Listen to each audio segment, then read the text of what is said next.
Let it vibe real quick. Look. The city eyes, it's time to vote God. My God, a real nigga, cause he wasn't no flaw. Posted on the corner like a watchdog. Family secure, got that shot in the closet by the mob ball. Fuck what they heard, but tell them it's all true. Be cautious, that foundation falls if you fall through. They gon' fall. Look, I keep this shit 50 times soon. Ain't no more heart in this game, I'm John Q. You told it in the avalanche, way above average. Beers taste sweet, told him make me an apple crisp. Left us in the valley full of bones, this where hope found. Child become a man, dark hands get broke down. Riding through Evans to a mall quad, telling me how the crackers turn his childhood to a ghost town. Poke a stop, nigga, I lay that game down. I feel his pain, cause nothing is the same now. Let my light shine like heaven through a rain cloud. Glock have a fit like my child, so tangent. Try to warn them niggas we bear arms like tarantulas. Them mother niggas rap, I make anthems. I really see prophets under this banner. Bring my enemies, but I down on camera. Told my design I wanted black and white like a panda. I'm better than that nigga that's some dirty to handle. Look, I move like a Brazilian, press cargo, spirit ancient, but I got a new semi-auto. Wave that bitch around like where's Wardo. Sleep if they want, I cut through they Z's like I'm Zorro. Pay me for his name, so I gotta keep that steel clutch. Trust me, I'm not what you think. I squeeze till it click like Dorothy when the heels touch. The world got me dumb, I don't feel much. Ride around with Yara down, just left the state bridge. Looking for a bitch better than Baby's kid. Remember I dropped Quiet Storm, I've been gone ever since. Still in the field, fuck them niggas on the fence,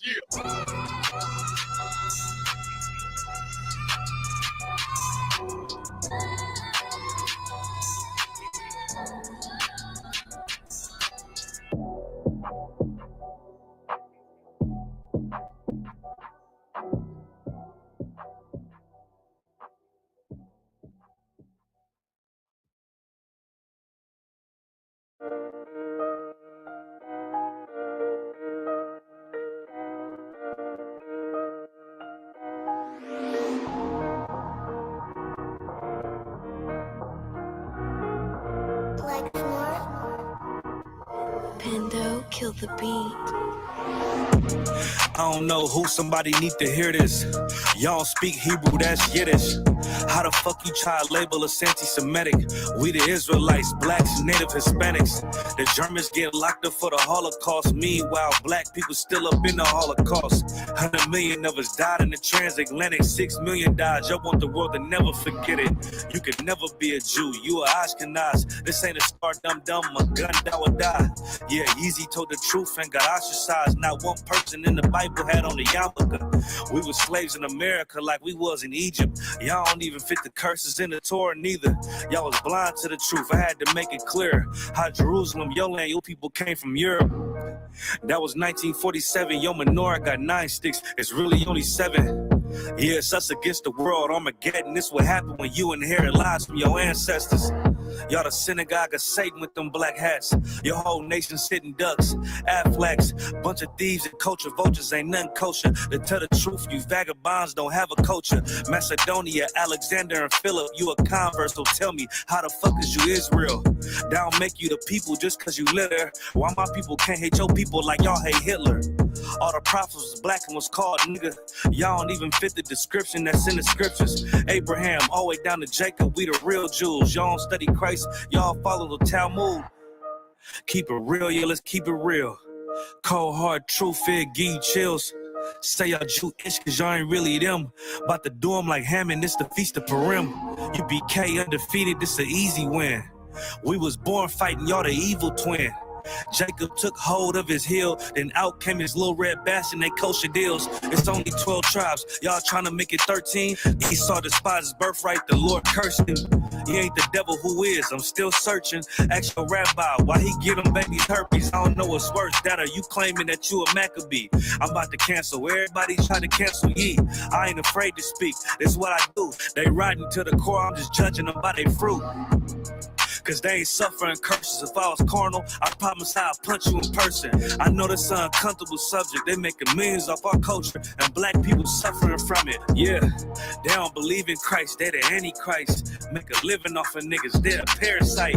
I ain't afraid to tell the truth, niggas terrified. I'm about to go DEFCON 4, I ain't satisfied. That is proof. That is absolute proof that they know we are the real Jews. That's absolute proof. Like, you got the records. Go find me a white Jew on any archaeology in Egypt anywhere. You will never find a piece of archaeology with white people as slaves in Egypt. So don't tell me that they were slaves and it's their identity, and they know it.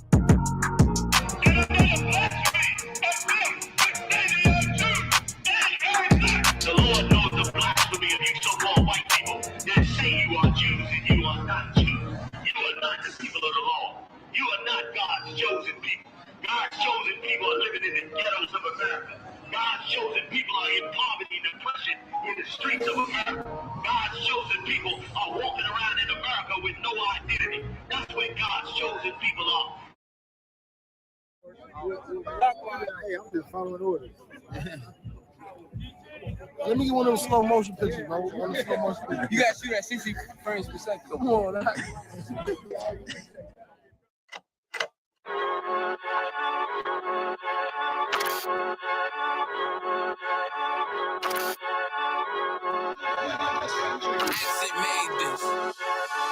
They say they wanna hit that raw shit. These niggas claiming that they bullshit. These niggas better move it cautious. Cause if they make the wrong move, it cautious. You see me, they like, ooh, keep on shopping. I'm on my way up and they ain't gonna stop it. They say they wanna hit that raw shit. I'm on my way. Coming up on my double. They see me, they like, ooh, keep on shopping. I'm on my body. Real niggas right beside me. Damn right, I brought my army, going up like a rocket, and can't nobody stop me. These niggas garbage, so watch your mouth, boy. Coming all black, slithering house, call me mouth, boy. I'm off the hip like a cowboy. I'm a king, you should bow, boy. Shorty like that, man, you cut up. Nothing I can handle. 144 in the booth, going Rambo. Niggas do you dirty like a stick in a bando. So I play the corner like a bum with a banjo. I'ma lead by example. Keep on sobbing, got this bitch off the hand, got this juice, got the drip, about to hit the bitch with the soap. It ain't rap, this is soap. Can't taste a bitch unless you with the coke. They say they wanna hit that raw shit. These niggas claiming that they bullshit. These niggas better move it cautious. Cause if they make the wrong move, it cautious. Hey.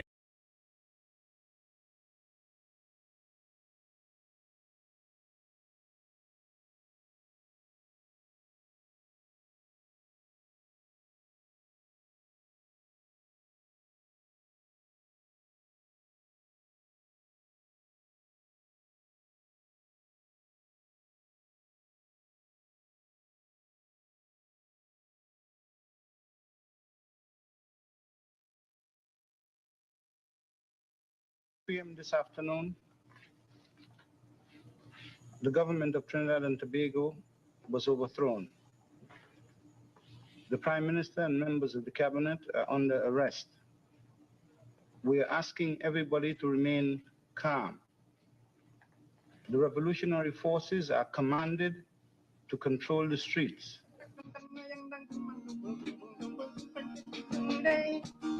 Man can get caught up in a system where to live, man holding on to guns. It's the smartest man. Chasing joy is the sorrow. Here today, gone tomorrow come. We must face the morning after, cause we don't do grace. If these people were rightly guided, then why has God given us the power over them? Why are we sitting here tonight before you? Who makes the decision in the universe? Isn't it not your creator? Where is the Prime Minister tonight to address the nation? Where is he? God has removed him. God has removed the authority, not the power, because no man, including myself, has any power. We have only temporary authority because we all die. To control the streets, there shall be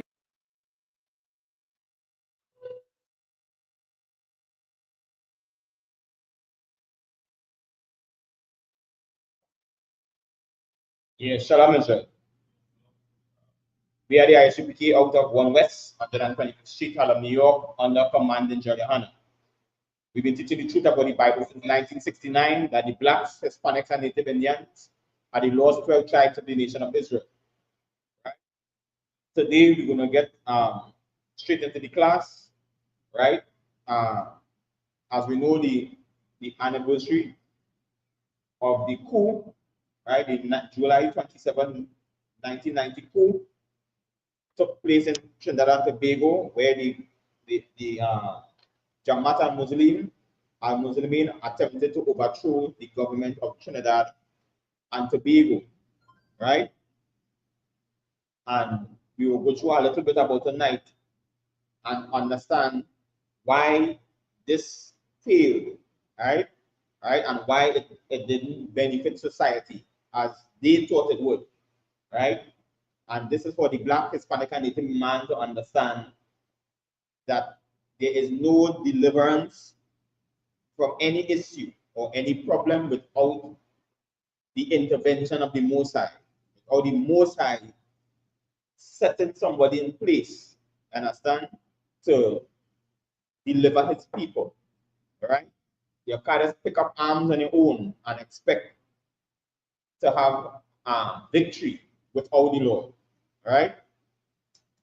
So just as we go in the class, right, the 1990 coup, right, was an attempt in Trinidad and Tobago, right? It was a failed uprising led by the Islamist group, right, which is a Muslim group called the Jamaat al-Muslimin, which was headed by Yassin Abu Bakr. On the 27th of July 1990, right, 114 armed members of this group stormed the parliament, known in Trinidad and Tobago as the Red House, right? And this also stormed simultaneously the only television station Trinidad and Tobago had at that time, right, which was TTT, the Trinidad and Tobago television, right? They held hostage the Prime Minister of Trinidad and Tobago at the time, which was A.N.R. Robinson, right, and other members of his government for 6 days, right, inside the Red House, right? And also they held hostages for the same 6 days inside the broadcasting network in Trinidad and Tobago, TTT at the time, right, which was the only broadcasting network at that time, right? And the reason the Jamaat al-Muslimin gave for overthrowing the government was due to corruption and economic hardship, right? During that time, right? And this caused Port of Spain, right, the capital city of Trinidad and Tobago, to be looted and burned, right? And in the ending up of the entire aftermath of this coup that took place in Trinidad, right, 24 people lost their lives in 6 days, right? And however, the court granted amnesty. So we were going to this history in Trinidad and Tobago, right, which took place. I'm going to understand how all this came about. Right?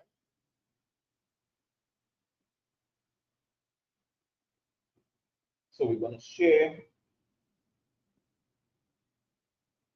a little video here.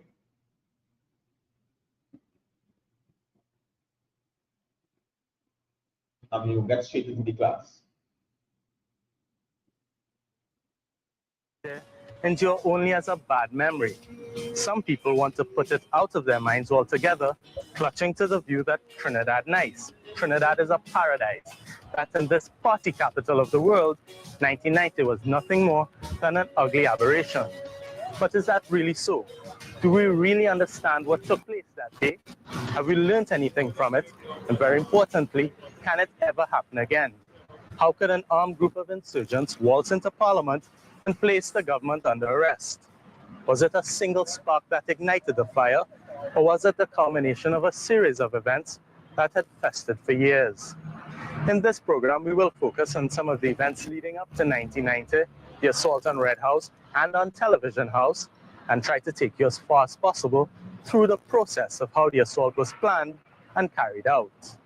The group, which would indelibly etch its name into the history of Trinidad and Tobago, was born in 1979.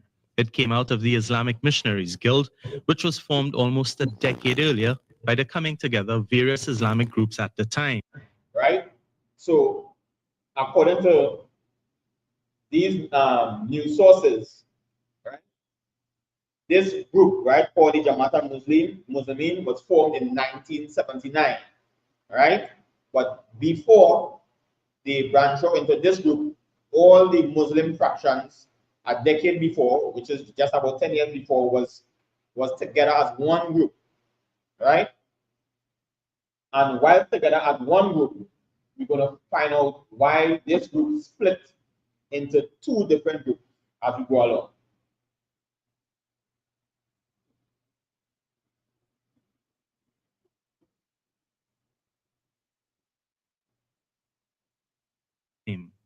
This new group held fast to the fundamental tenets of Islam, but the basic ideology differed significantly from that of the other traditional groups at the time. It's one of brotherhood, but we have not been working together, if that is what you're getting at.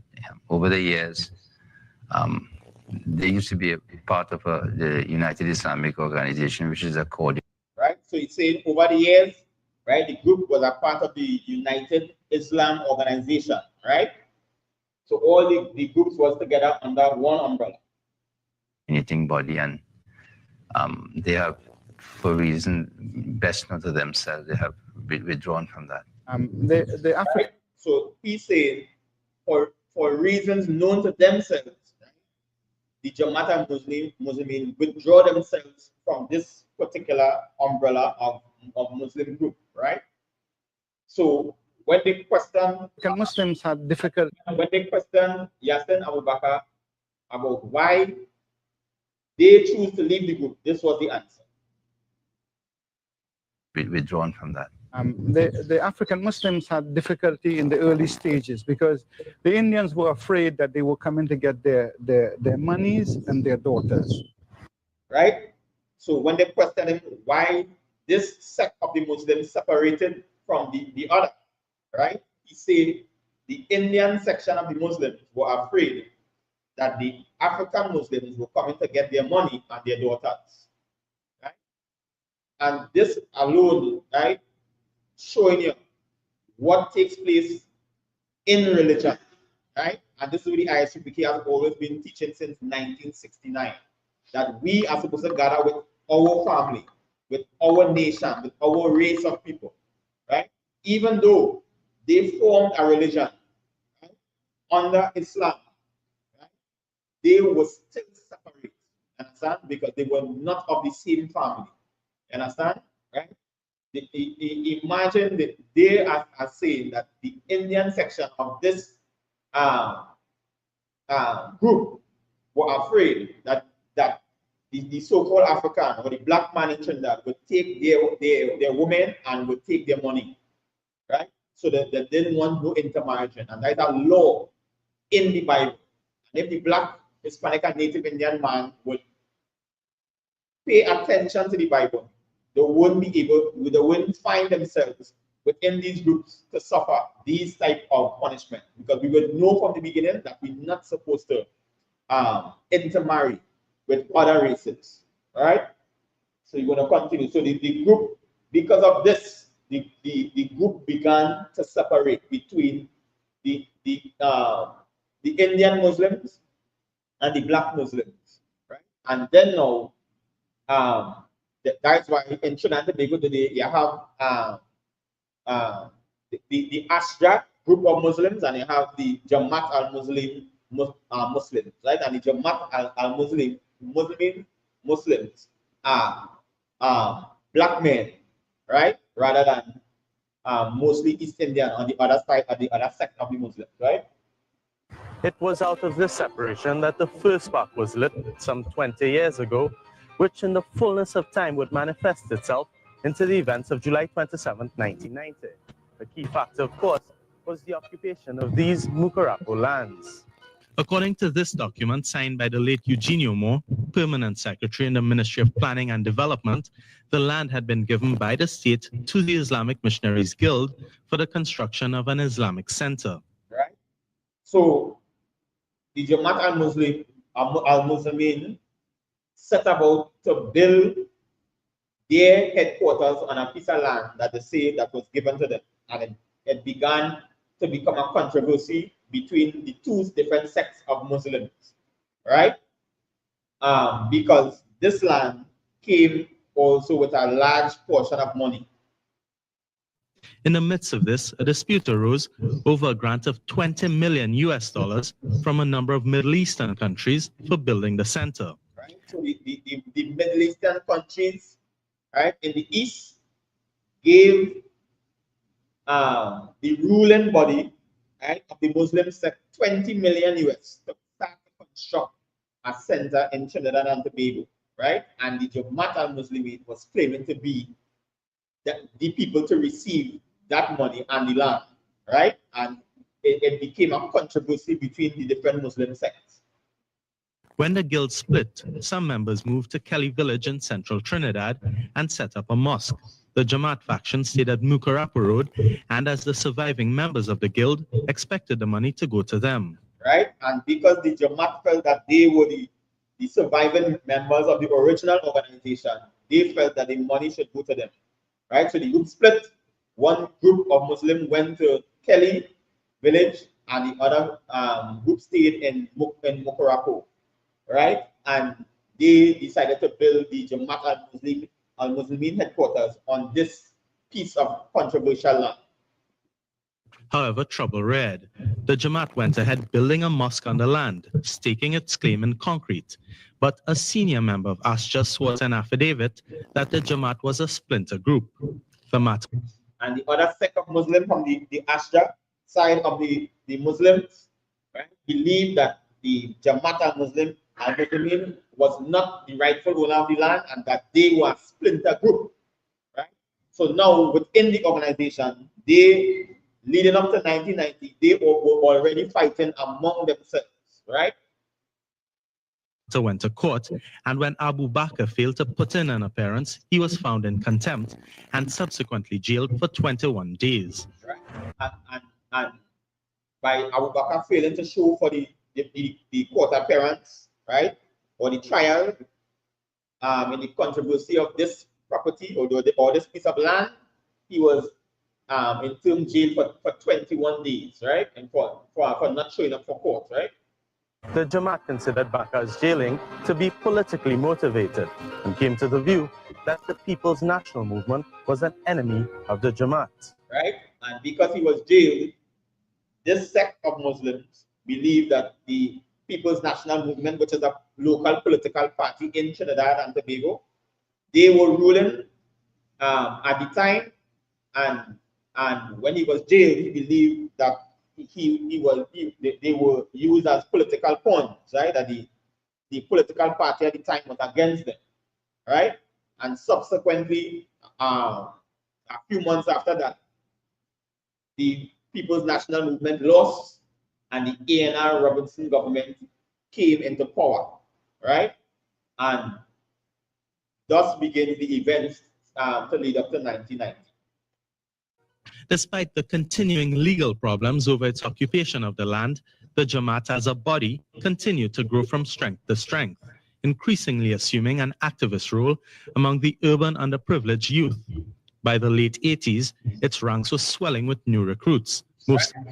So the Jamaat al-Muslimin at the time, they began to target, right, the poor youth in the society, right? So those who couldn't make it financially, or those who were led astray and were caught up in the law, they began to recruit these people into their organization.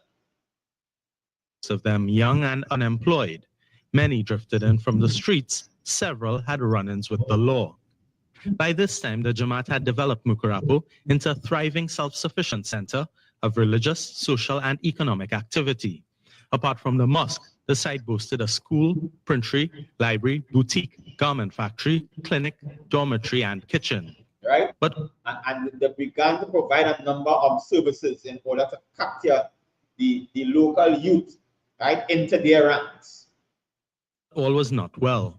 Almost on a daily basis came reports of Jamaat members having run-ins with the police. A number were arrested. Around this time, December 1986, the National Alliance for Reconstruction had won the polls and faced the very unpopular task of implementing a structural adjustment program in the post-oil boom period. The austerity measures along. So now we had the new government came in, right, which was the National Alliance for Reconstruction, the NAR, which was led by Arthur Napoleon Robinson. He was the prime minister at that time, right? And when he became prime minister at the time,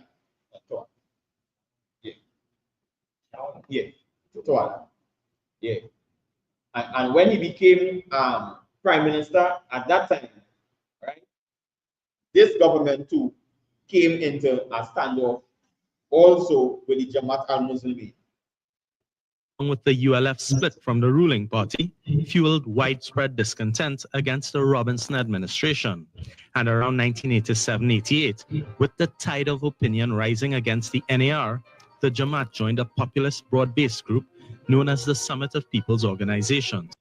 Right?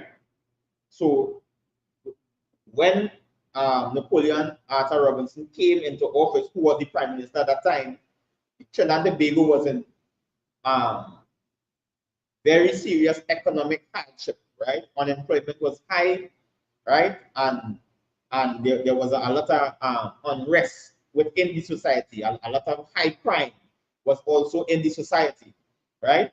And a group called SOPO, right, decided to march on the street, right, to protest against the social unrest and economic hardship, right? This group called SOPO was the Summit of the People's Organization, right? This was a group made up of 16 trade unions, right, nurses, and people from civil society, right? At the time, they were marching against economic hardship, right, and social unrest, right? And this group was formed in the 8th of February 1990. So it was formed just a few months before the coup.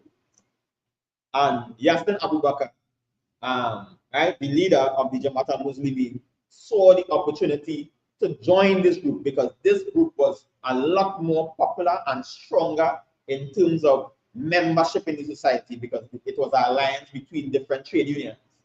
And he saw the opportunity to join this group to give strength to his organization so that they would be a stronger force in the eyes of the society,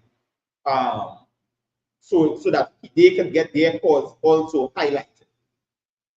SOPO. The support for SOPO was wide and varied, with the group able to bring out thousands for a march to demonstrate its growing concerns with government policies. It was during this march that Jamaat leader Yassin Abubakar and several other members of the group were arrested. Indeed, it seemed this camaraderie and support within SOPO played a key role in fueling the Jamaat's belief. Right, so they say because he joined this SOPO organization, because the Jamaat al-Muslimin had joined this organization, right, it fueled and played an important role in getting them the notoriety and the strength, right, and the publicity as a group, right, and they began to grow and build in the Trinidad and Tobago society. That it would obtain public support in the 1990 uprising. Meanwhile, the Jamaat's power was growing on the blocks, under what it called it. So if somebody could give me Zephaniah chapter 2.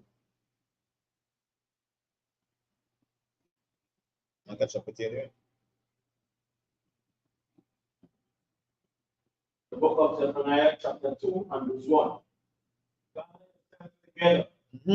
Yea, gather together, O nation that desire. Right, and this is why the Lord was telling us to gather ourselves together. So we wasn't supposed to join with any other organization or form any religion, right? He wanted the Black, the Hispanic, and the Native Indian man to join together as a nation, join together with our people, right?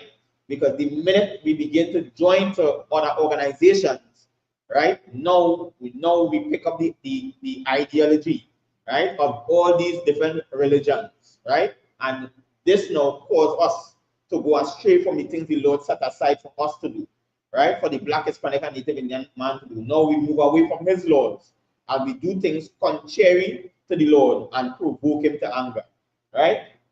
So as we go along here, we're going to see the Jamaat, they started to recruit people or youths from the street, right? Those who were homeless, those who were caught up in the law, or those who were subjected to poverty, right? And bring them into the organization and make them members, right? And then they now, because they were misled by religion, pick up a new rule, and this was the rule they picked up. The 1990 uprising. Meanwhile, the Jamaat's power was growing on the blocks. Under what it called its drug eradication project, it dispatched gangs of between 8 and 10 men who would swoop down on drug blocks, sometimes assaulting drug pushers and seizing cocaine. Right? So the Jamaat al-Muslimin formed a vigilante group, and they began to raid the drug blocks. They began to distress the drug dealers on the block and take the cocaine that they had on the block at that time, right? And in this time in Trinidad and Tobago's history, right, during the 1980s and the 1990s, right, cocaine was heavily poured out on the streets, right? And this was around the same time the crack epidemic was in America, so it spread all the way down to Trinidad, right? And drugs was heavily in the streets at this time in Trinidad and Tobago, and the Jamaat al-Muslimin now begin to raid every drug block in their area. They begin to break all the drug lords, right, and take their cocaine. But while the Jamaat claims its goal was the eradication of cocaine, law enforcement officials had a different view of what was taking place. Their goal was to try to entrap these young, poor people, as they put it, into a life of crime. No doubt in my mind about that. Right? So after they raid the drug blocks with cocaine, right, the question arises what they was going to do with all this cocaine that they took from all the blocks, right, for all the different drug blocks, right?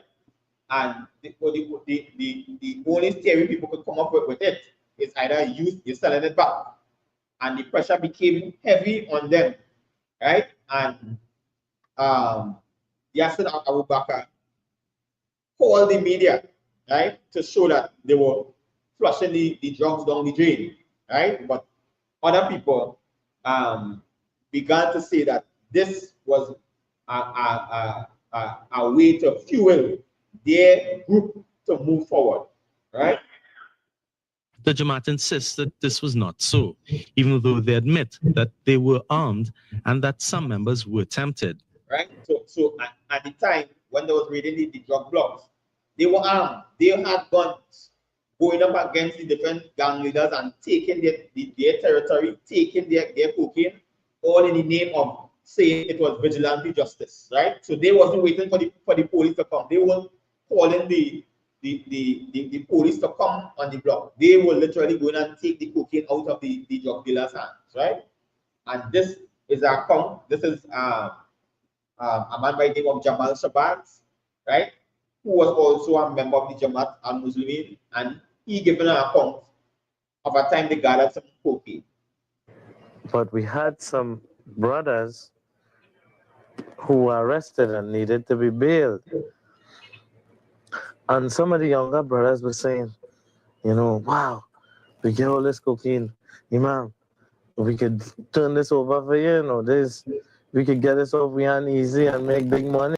Right? So he said that made any organization asking them to go back outside on the street to flip the cocaine so that they could make money. So they wanted to go back out on the street and sell the cocaine to make money, right? You know, and the Imam called one of the television stations and had them witness us dumping the cocaine down the toilet. Right? So the imam, right, when he realized now that the men in the group, right, was pressuring to sell the cocaine now, he called one of the television stations to show them that he flushing the cocaine down the toilet, right? But that is just one batch, you understand? We don't know what happened to the rest, you understand? Right? So they show in the media one phase, but really and truly, the men in the group wanted to resell this cocaine back out on the street. You understand? And this is why the laws of the Mosai are very important. We could never sell drugs to our brother and sister on the street. We can never do that. You understand where I'm from? Right? The Lord, the Mosai power will be wrought against us for doing this. You understand? The Black, Hispanic, and Native Indian man cannot live that type of life. You understand? And we're not supposed to live that type of life. You understand? Right? So they too had no brotherhood and no sisterhood. They were no care. You understand? For what went on with their brothers and sisters in the street. You understand? Because they wanted to return to the street and start to sell drugs. So now this is what the organization would have been promoted. You understand? Out on the streets. Right? And to save face now, we have to call the media now to show them that he throwing the drugs down the toilet. A couple of people left that day. But the and see, when that happened, people began to leave the organization when they realized that they couldn't sell the drugs. Right? Tensions were growing and exploded one day in 1989. The Jamaat drug squads moved on 2 drug blocks, one in Laventilla and one in St. Bob's. But police were waiting and a gunfight ensued. The Jamaatists claimed that there were connections between the officers involved and the drug dealers. Right? So the Jamaat blaming the police for running the drug block and the police blaming the Jamaat for running the drug block. You understand? So basically, it's a gang war. You understand? The police fighting the Jamaat for turf and the Jamaat fighting the police for turf, because now both of them meeting on the drug block and beginning to shoot out at one another. Right? And all this, right, started to fuel because they realized the Jamaat and Muslim was becoming bigger and bigger as an organization. Right? And all this started to lead up to the 1990 coup. The situation was now seriously strained between the Jamaat and the authorities, with the Jamaat expressing open defiance against the police. The situation prompted government to issue a strong statement. The police could handle its own affairs without vigilante interference. Right? So the police had to put a statement, understand, to the Jamaat that they could deal with crime, right? Why? Because they couldn't understand why the Jamaat wanted to go out in the street and fight people. You understand? They couldn't understand where they pick up this from, right? And all this, as you go along, was picked up from the teachings in this religion. As you go along, you're going to see it.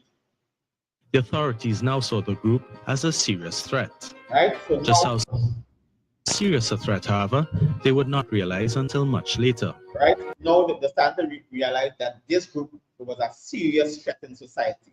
Understand? This group was beginning to become stronger and stronger and was attracting the local youth at that time. Right? And because of poverty and hardship, people leaned to this organization looking for help, but not knowing that the help they was looking for was actually danger. Understand? It was actually bringing them lower in society, actually bringing them under more punishment and more curses from the Lord.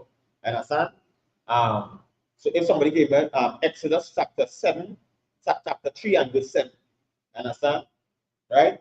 And this is the thing with the Black, Hispanic, and Native Indian man. We are not to be led by none of these religions in society. Understand? All these religions are false, right? And promote false goals in society. Right?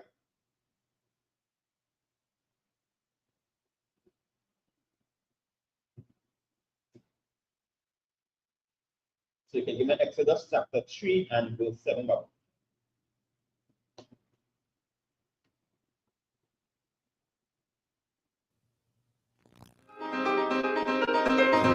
Meantime, the NAR. Exodus chapter 3 and verse 7. Go ahead. And the Lord said, I surely see the picture of my people. Right, so the Lord said, And this is what the Black, Hispanic, and Native Indian man need to understand. The Lord is seeing the affliction of the Black, Hispanic, and Native Indian man. He know the struggles we under. He know the oppression we under in this Western society. Understand? And he understand what you Black man, Hispanic man, and Native Indian man is going through every day on a daily basis. Understand? But we also have something to do. We also have to come back and keep our heritage and practice the things that the Lord said for us to do. Right? Continue, Baba Kusha. And the Lord said, I have surely seen the affliction of my people, which are in Egypt. Right? Which are in Egypt. And Egypt is synonymous with bondage, right? And in this time, the affliction, the people were in hard bondage in the land of Egypt. And just like today, just like in the times of 1990, the people were under heavy oppression, under high unemployment, right? Homelessness, and poverty. They were under heavy afflictions. But what they didn't understand is that the Lord is there. He is seeing it. Right? Go ahead. And have heard that, and have heard their cry. And the Lord hears the Black, Hispanic, and Native Indian man. He hears our cries. Go ahead. By reason of their taskmasters. By the reason of the people who rule over us. Understand? When you look at society back then, these people who rule over us, always the Black, Hispanic, and Native Indian man, the people in the bottom of society, were the ones to always feel the brunt of any economic hardship. We are the ones to feel when a country starts to go down, we are the ones to feel it first. Right? Go ahead. For I know their sorrows. You know what? For I know their sorrows. The Lord knows our sorrow. The Lord knows our hardship, right? The Lord knows the oppression we go through on a daily basis. Go ahead. With gift. And I come down to deliver them out of the hands of the Egyptians. Right, and just like in the time of the Egyptians, the Lord is the one to deliver us out of this. The Lord is the one. And that's why we say here in the ISUPK under Command and Johnny Hannah, this school, the ISUPK, the Israelite School of Universal Practical Knowledge, right, is the tool to assist the Black, Hispanic, and Native Indian man to come out of the condition he is in. Right. Understand? But the Lord is who delivers us. The Lord is who sets up this organization to deliver you Black man, you Hispanic man, and you Native Indian man out of the condition here. Continue, Baba Kusha. And to bring them up out of that land unto a good land. That's right. And it's only the Lord had the ability and the power to bring us up out of the hardship we're in into a better place. Go ahead. And a large unto a land full with milk and honey. Go ahead. Unto the place of the Canaanites and the Hittites and the Amorites. Go ahead. And the Perizzites. That's right. And the Hivites. Right, and all these Canaanites and Hittites, all these Africans and Japanese who try to inherit and take the land at that time, the Lord is going to give us back that land. Go ahead. And the Jebusites. Was like, no, therefore, behold, the pride of the children of Israel is come unto me. That's right. And we have to come together, Black man, Hispanic man, and Native Indian man, come into the school, come into the ISUPK under Command and General Hannah, and let us begin and start to rehearse the righteous acts. Understand? Let us start to keep the Lord's commandments. Let us start to keep the Lord's statutes, right? All the civil laws and the moral laws, right? The laws in marriage, how to run a household. We have to start to come and keep these laws and rehearse the righteous acts of the Lord, the Lord, so that what? Read back from the cry. No, therefore, behold, the cry of the children of Israel is come unto me. And that is how the cry of the Lord is going to come upon him. When we turn back to the things of the Lord and start to perform the righteous acts, then the Lord is going to hear the Black, Hispanic, and Native Indian man. And the ISUPK under Command and Johnny Hannah, this is the place. This is the place to learn, to understand who we are, to understand who we are as a people, to understand our history and identity, and most important, to understand what we're supposed to do according to this Bible. What laws we're supposed to keep, what food we're supposed to eat. Understand? Right? How we're supposed to conduct our households, how we're supposed to raise our families. When we begin to perform these things, then the Lord is going to hear the cry of the Black, Hispanic, and Native Indian man in this society. Go ahead. I have also seen the oppression wherewith the Egyptians oppressed them. That's right, and the Lord has seen the he see the oppression. He see what's going on in the Western society today. You understand? He see the turmoil of the black man with all the police brutality and police kneeling down on your neck. You understand? And all the police shooting. The Lord seen it, but the Lord waiting for us. You understand? To come back to Him. You understand? To run back to the Lord with open arms. You understand? So that we may be able to do and perform the things that the Lord said for us to do. Black man, Hispanic man, and Native Indian man. If you're out there and listening to this, and understand the numbers passing on the screen, our school location is Light Pole number 1, Morris Street, Point 14, right? And the numbers passing on the screen, right? You can call or WhatsApp 479-8286, right? That the international numbers are well for brothers and sisters who are on the different islands in the Caribbean. You understand? We have to come back to the Lord. Right? All these religions out there, no one teaching us about the laws, the statutes and commandments of the Lord. You understand? Everybody is leading the black, Hispanic, and Native Indian man astray.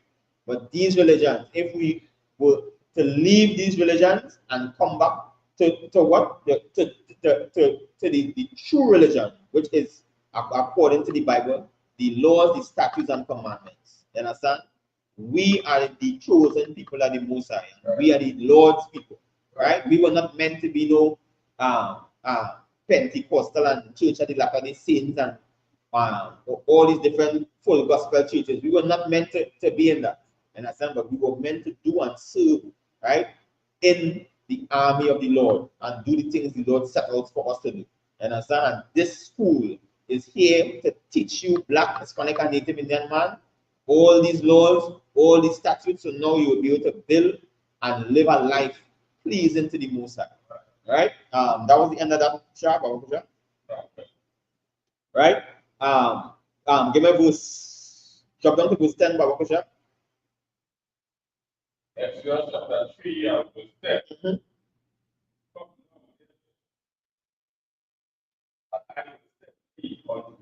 Right, go ahead. No man bring forth my people. Right, so the Lord told Moses at this time he would send him unto Pharaoh to bring forth his children out of Egypt. Right, so this is Moses being sent to Egypt. Go ahead.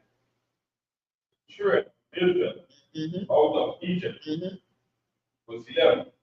And Moses said unto the Most High, I should go unto Pharaoh. Right, and Moses said, well, who's me? Understand? To go unto Pharaoh, to go unto this king. Understand? Because he didn't understand at the time it is the Lord who sent him, the King of Kings, the Lord of Lords is who sent him. Right? Go ahead. That I should bring forth the children of Israel out of Egypt. Right? So you want to know, well, who's me to go and lead a whole nation out of Egypt? Go ahead. Verse 12. And he said, certainly I will be with thee. Right? And he said, certainly I will be with thee. And this is the difference between this piece of history in Exodus and what happened in 1992. This piece of history here, the Lord was with Moses. In 1992, the Lord was with none of them. That's why it failed. Understand? That's why nothing came out of it. Understand? Because the Lord is not a part of Islam. You understand where I'm from? This is what the black, Hispanic, and Native Indian man need to realize. That this is why it was a failed attempt. You understand? But in this story or this history in Exodus, right, is the Lord who sent Moses, and that is why Moses was able to be victorious. And understand? He didn't go by himself. He didn't just pick up himself a day and decide to get a group of men, put swords in the hand and go and fight Pharaoh. Right. The Lord sent him. And understand? And that is why they were delivered from Egypt. Understand? But the coup failed because no, the Lord was not with them at that time. Right? So we will jump back in and get a little more on this history with the coup in Trinidad.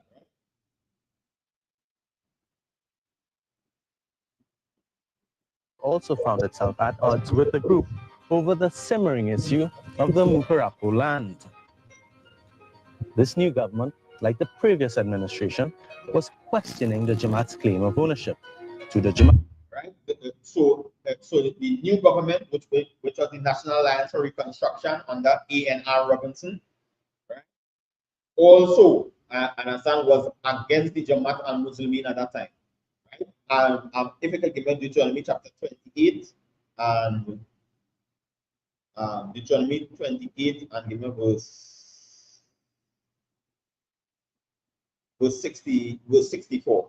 Right? So this new government, right, was against the Jamaat al-Muslimin as they came in. Right? So the Jamaat thought that the People's National Movement was the enemy to them. And when the new government came in, they also found a new enemy in this new government. We may Deuteronomy chapter 28 and verse 64. Deuteronomy chapter 28 and 64. The Lord has scattered thee among all people, from one end of the earth even unto the other. Right? So this is the curses in Deuteronomy, right? That the Lord put upon the black, Hispanic, and Native Indian man. And one of these curses is that we will be scattered among all nations, right? From among all people, from one end of the earth even unto the other. And I stand to the black, Hispanic, and Native Indian man was scattered even all the way down to Trinidad. Right? Go ahead. Right? And here in this land, right?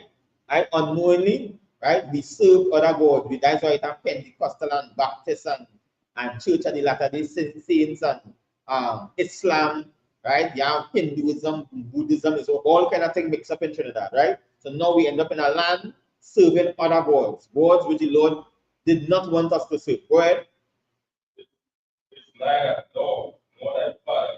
Right? And even our forefathers, they never know about Islam and Christian. They never know about these type of religion. Go ahead. Right? Even wood and stone. And the wood representing Christianity and the stone representing Islam. Two are the biggest religions in the earth today. Right? And when you look back at the 1992, the members in the government were predominantly Christian. And they coming up against a group that is Muslim or Islam. Understand? So it's like it's happening in Trinidad on a governmental level. Christianity versus Islam. Understand? But if you just watch it on the surface, it's a coup. Understand? But it's two powers trying to fight one another. Understand? And this is when black people unknowingly get caught up in. Understand? Word just like I said.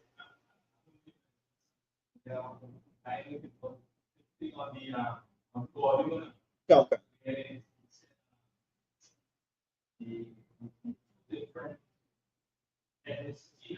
Come on, within the Muslim.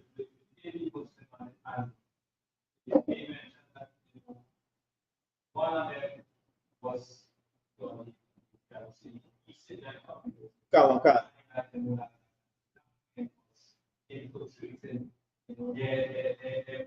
Come. That point, now, like today, I've been doing reference because I like something very important. Come. So it's like we understand that we must be separated. I will say, see that pushback. Come. Why push?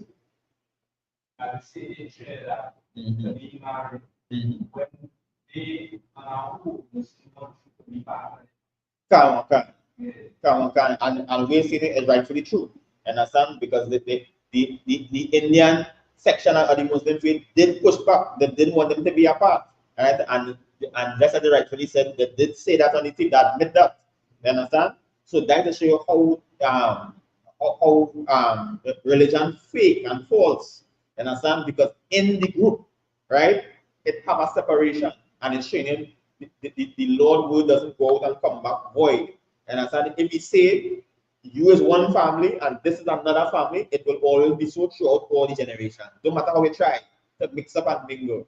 Understand? The Lord will always have that separation there. And if we don't follow it, these curses and punishments come upon us. Understand? And make the black, Hispanic, and Native Indian man struggle in society and be at the bottom of society. Understand? So what I said, we say this so right and so true. Right? So now these two organizations fighting among one another. You understand? Right?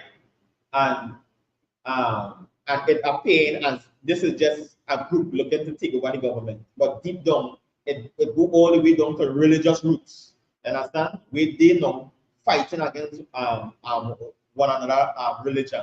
Right? Go ahead. That was the end of that chapter. Okay. Right? So let me go in a little more, right? It was not just a continuation of the old problem, but worse. We came onto this land with an agreement, a documented agreement, which I have given to you, and all the people who are the movers and shakers in this community know that the government gave us 8.8 acres of land, and a cornerstone was laid that is still there till today. You know, it seems clear the land was somebody else. Right? So they are saying now, right, that the land it's still in dispute, right? That it wasn't supposed to be the Jamaican Muslim billionaire, but it was supposed to be this other sect of Muslim to be on this land, right? Which is basically the East Indian versus the so-called black man in this society. So they will come rivaling over this piece of land, right? And because not only because it was at the time it was 8.28 acres of land. Also, the funding was coming from the Middle East, so from the Muslim in the Middle East, and this funding was 20 million US that was given them to construct this entire compound, right, on this piece of land, right? So it was money and the land. So it's a great amount of power was going to come to whoever was ruling and dominating this piece of land, right? How did another group get control of it? The Jamaat had also started targeting key government officials within the NAR, claiming to have evidence linking them with the drug trade. The matter went to court and a seesaw situation ensued, with rulings first for, then against the Jamaat. Right? So then the Jamaat started accusing the government of linking with people on the drug block, right? Having drug ties, and the government saying the Jamaat doing the same thing, right? When in reality, both of them was in the same thing. And both of them was trying to control the turfs in and around the Port of Spain area, right, in order to lay hold and power on the city, right? Ministerial team under then Agriculture Minister Dr. Brinsley Samaru was mandated to look into the matter, but little progress was made.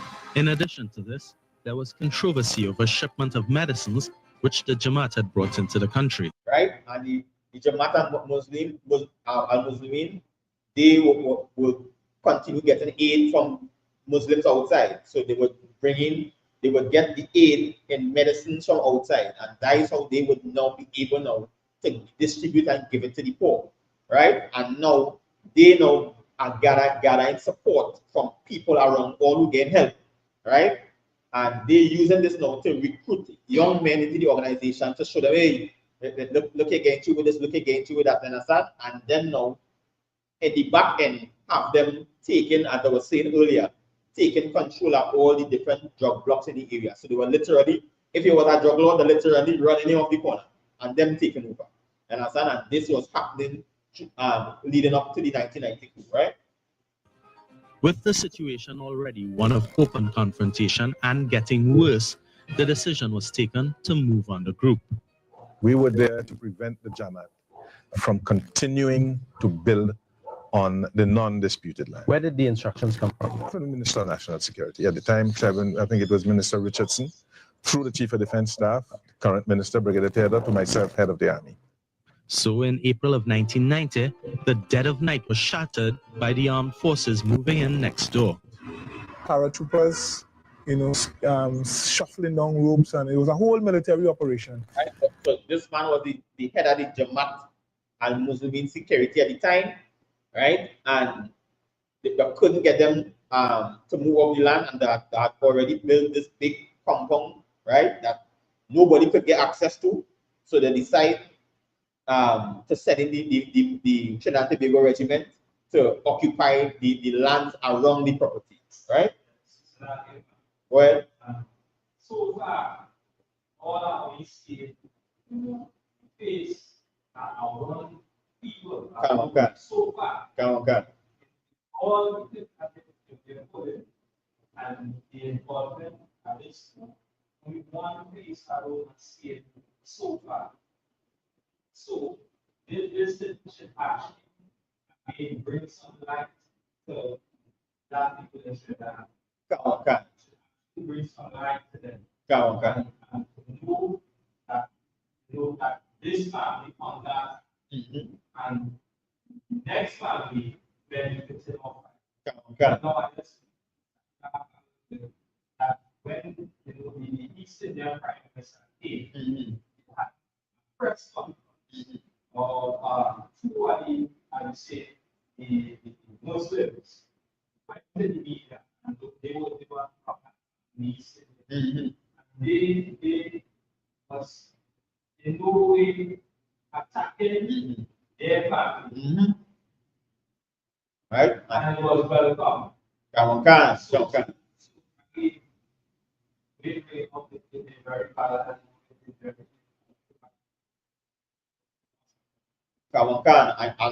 that's not true because just as I say, all the clips we play, we only seeing we people over and just as I say in the early the East Indian sect make it known that hey, we is not a part of it.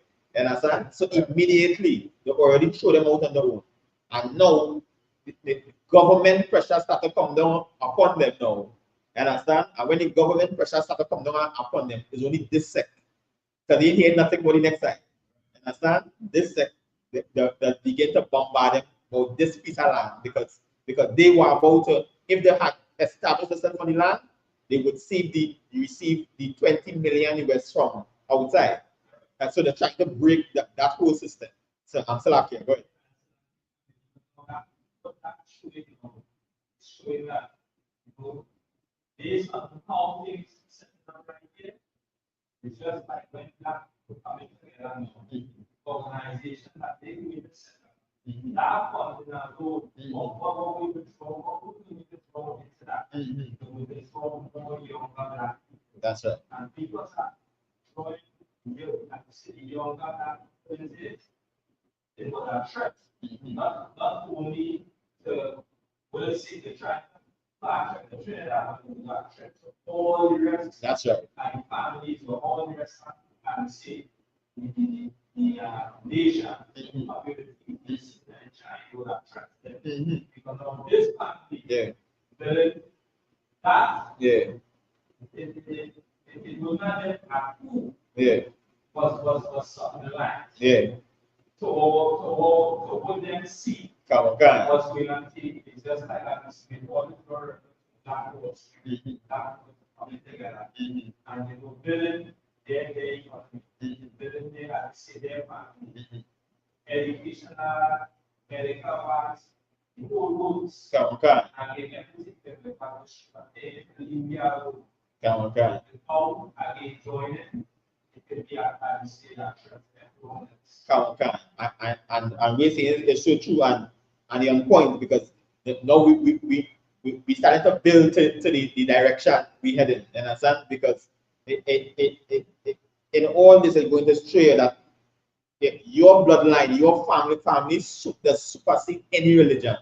You understand? So even if you try to form a group with another nation, eventually it's going to break because when it comes down to the core of it, everybody's going to stay with their bloodline and their people. And if we Black, Hispanic, and Native Indian people understand that, then we're going to do what? We're going to join to our people.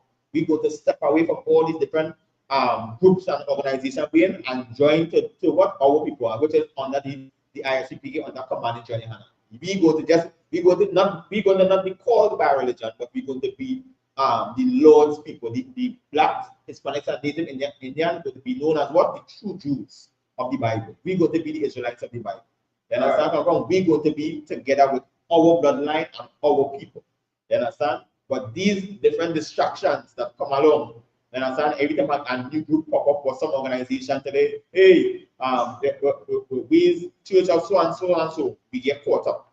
You understand? But at the end of it, when it comes down to the nitty-gritty, or it comes down to true survival, all groups, all families on the earth go back to their bloodline, go back to their people. So we're saying is so true and on point. Right? So this is the head of the Jamaat Muslim security at the time, right? And the army came down upon them and surround the whole property. So they inside the compound, but on the rest of the land, the military took it over, right? To provoke a particular reaction. Inside the Jamaat, they say they came to provoke a reaction. And this is what happened to Black, Hispanic people, Hispanic and Native Indian people every day, right? If we're not careful on the street, the authorities, the police, or whatever organization always try to provoke a reaction out of you. They always try to do something to get it to react. And this is where the guys with the sketch Black people, and you see begin trapping all kind of police brutality, and or sometimes in your neighborhood, in your community, they have it under so much economic hardship that it provoke a reaction. Now you feel that we have to do something. We have to pick up guns, we have to pick up arms, and not once they get a reaction, now they could come now and totally oppress the entire community, right? The appearance of what it considered the wolf at its gates triggered a siege mentality. During the approximately 3 months the army was on the land, there were frequent run-ins with the Jamaat. Disrupted our whole working, they disrupted the school, everything, and there's a constant conflict with our women, and we do not play with our women. Again. So that even go down and start to terrorize the women around the place, right? Because they come to totally bring siege upon the compound, right? False accusations. You know, the Jamaat would attempt to discredit anybody to try to justify their own illegal and criminal actions. Right? And this guy here, he was the head of the Trinidad and Tobago regiment at the time. So he's one side saying they're trying to discredit them, and the next side saying they're terrorizing me, right? So they're going back and forth. So once again, the Jamaat went to court. Their challenge spearheaded by attorney Ramesh Lawrence Maraj. Right? And a lot of people don't understand this. Now, in that whole fiasco, right, back and forth, right, the attorney general, who was Ramesh Lawrence Maraj at the time, he is who represented the Muslim in all the court case, right? So now, right, that the mercy and the heathen here now, and I stand to represent in court. And these the kind of things, and watch out, this is like 1990, right? And I stand, so it's showing them how all these nations was already building the place in the Trinidad and Tobago society. Understand? Right? And they set up this whole thing. And that's why when the Bible says the things are 4 times written for reloading, right? In Romans 15:4, it's true.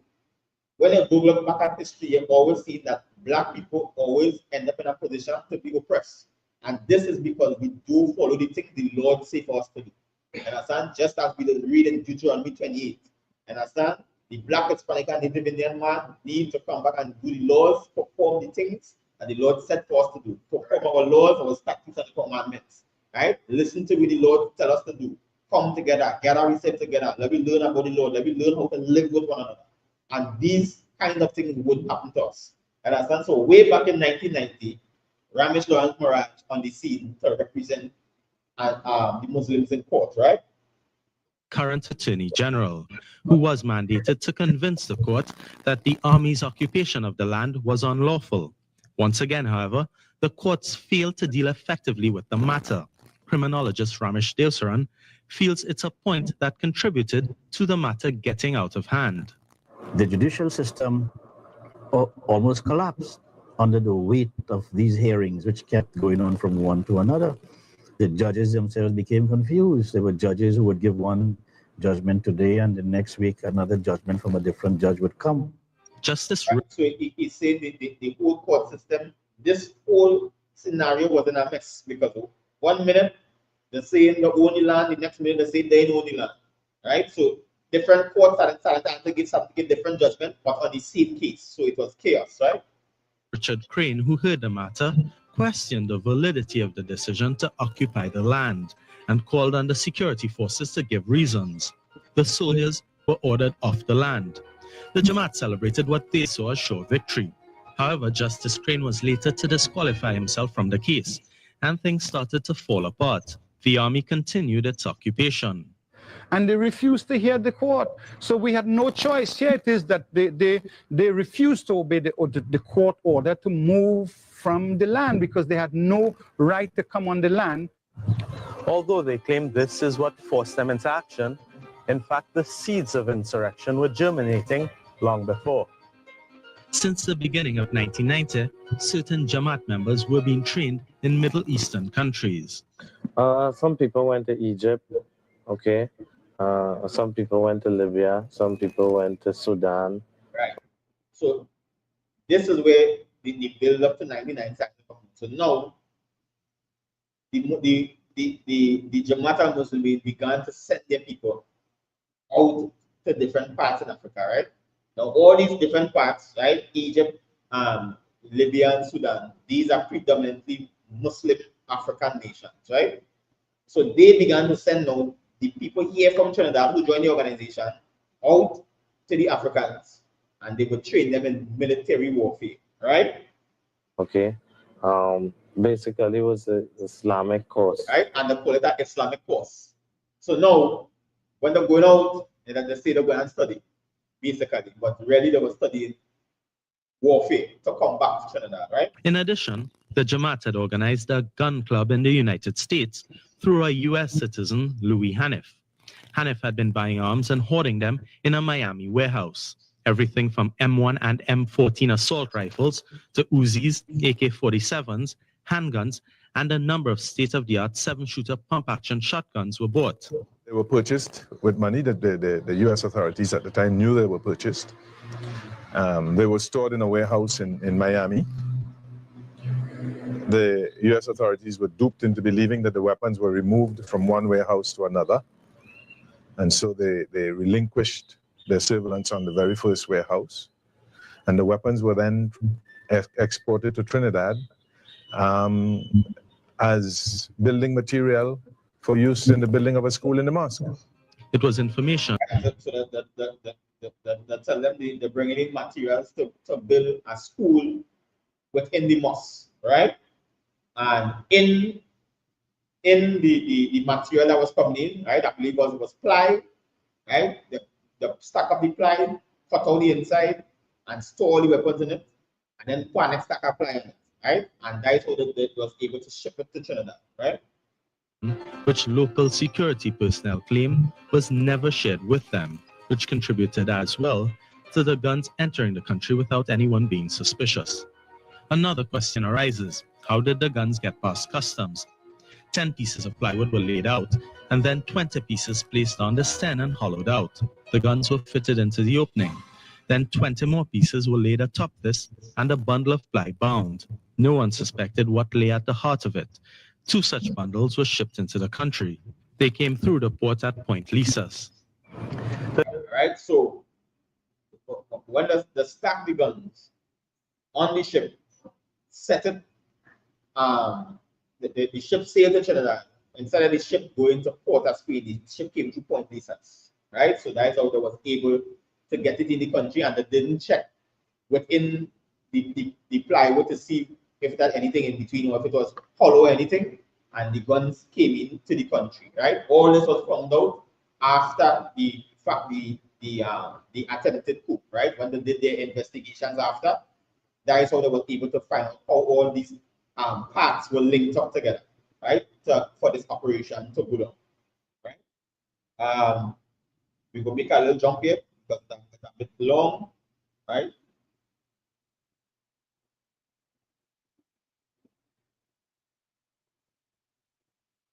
Take it from about, yes. The events started coming together. Tensions were rising. Trouble was brewing. The Jamaat felt that the courts had failed it. It felt it had become a strong enough force on the streets. Its membership in SOPO gave it a link to the population at large. It had trained personnel and guns, and its intelligence was reporting disturbing. Right, so the same because of the support, that's what we are talking about from SOPO, right, which was a group of trade unionists, right, and nurses and people working in the civil service, right, the group was able to get strong public support. And now they had arms and they had trained men, right? So the group began to take on a more military structure, right? News. And we had a double agent that was working in the ministry with Selwyn Richardson. So the agent informed us that Selwyn Richardson had decided that they were going to destroy, well, of course they did, eventually, that they were coming next. After they destroyed the other things, they were coming next to destroy the headquarters. And we said, we began to make preparations. For yes. Right, so just as he said, them had a double agent in the ministry. So they had somebody working in the ministry, right, and national security, so they would be able to hear the conversation going on and this person report back to them and tell them to go and the government looking to go and take them down. Right? So they began to put now this coup into action. Right? Seen Abu Bakr, it was now just a matter of giving the go-ahead. The guns were in the country, and a few weeks before the attack, the Jamaat had started manufacturing bombs and explosives on the Mukurapo compound itself, under the very noses of the armed forces. Well, however, I mean, anybody can build anything anyway. I can build a bomb right here in front of you. You won't even know what I'm doing. Doing it in a compound, in a building where we don't have access, that's, I mean, anybody can do that. That's a claim, it's a hollow claim. I mean, you can build a bomb anywhere. They had the experience of their foreign trained soldiers to fall back on, and now local youths were also being trained. But even though everyone knew something was at hand, the details were kept very tight. Only the hierarchy knew exactly what was being planned. Right? So the same of only them who was to the top of the organization knew what they was going to plan, right? This coup at the parliament building in Trinidad and Tobago, right? The lower level ranking members, they didn't know nothing. They know they're going in the organization, they're going for training, whatever, but they didn't know that they was going to storm the parliament at that time, right? And these lower members were people who they recruited from the street, right? The average black man who they recruit from the street, who in poverty, right? Who under oppression, who under hardship, right? He looking to get some type of financial stability in his life. He get recruited in the organization, and he know what he get medicine, the training him, right? The providing for him, and now he become a part of the organization. But they don't know that the true agenda, right? What they was going to perform in terms of storming the Red House or the Parliament in Trinidad and Tobago, right?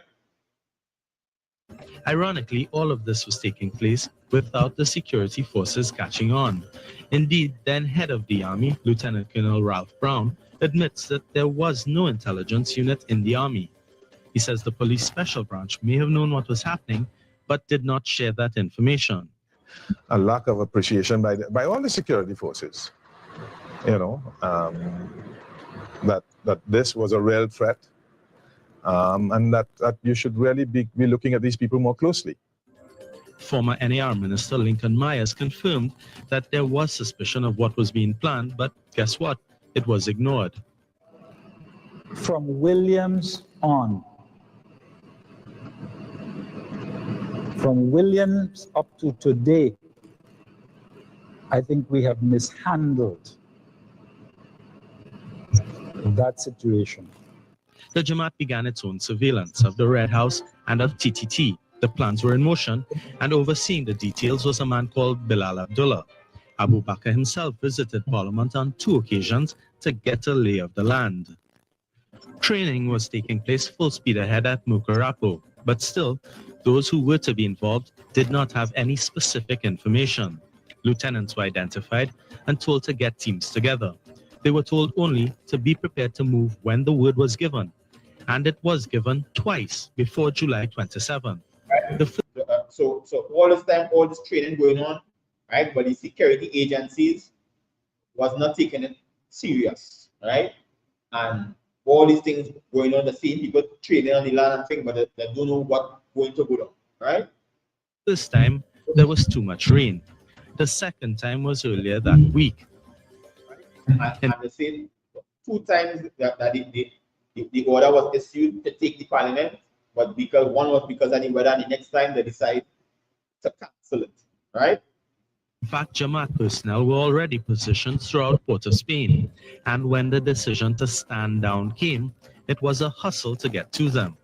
Abu Bakr, however, says the 2 cancelled runs were intentional. Therefore, it was after Bakr got word that the army was planning to move on the mosque that he made his fateful decision. 10 years later, former NAR MP Jennifer Johnson, a hostage at Red House, says the imam was sadly mistaken. That was just, that's just an excuse, because from my recollection, the army had been there for some time, I don't remember the exact time, but the army had been there for some time. And certainly, the government never acted in that way. A key factor in the Jamaat's decision to take armed action lies in its interpretation of Islam. Right. So this is a part here, right? This is one of the key factors that make the decision to take the parliament by coup, right? And this is because of the teaching, right? That they get within Islam that caused them to make this decision. And this showing the Black, Hispanic, and Native Indian man how sometimes, right, you could be led astray by religion, right? Acted in that way. A key factor in the Jamaat's decision to take armed action lies in its interpretation of Islam. All I say, oppression is worse than slaughter. It's better man kill you than to oppress you. There's a saying of the Prophet that when you see something wrong, you should stop it with your hands. And if you can't stop it with your hands, you should speak against it. And if you're not strong enough to speak against it, you should hate it in your heart. I think we went through all the stages. We hated it in our heart, we spoke about it, and the time came for us to stop it with our hands. Right?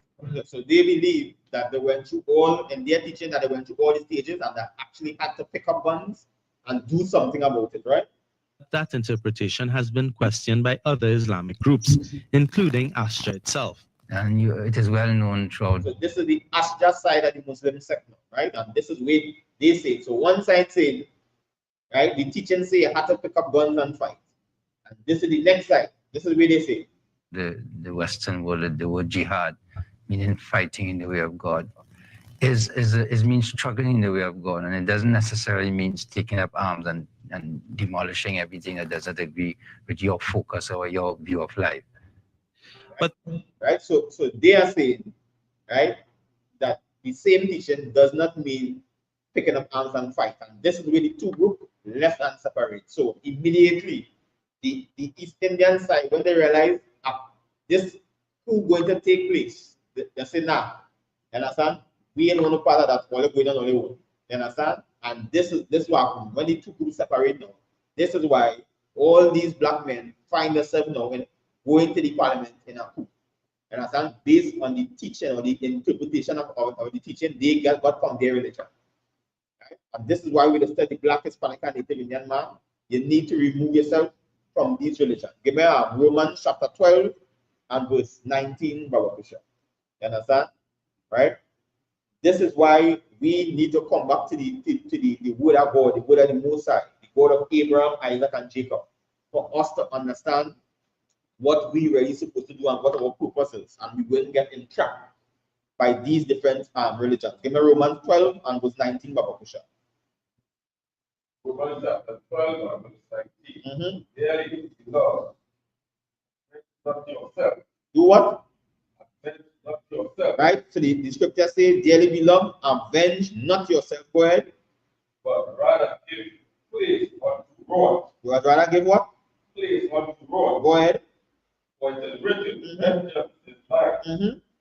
I will repay, saith the Lord. That's right. Understand? And that is why we're not up in the ISCPK going to plan to kill nobody.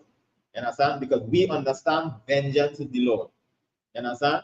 Right? It don't mean it won't defend itself, but we're not picking up no arms.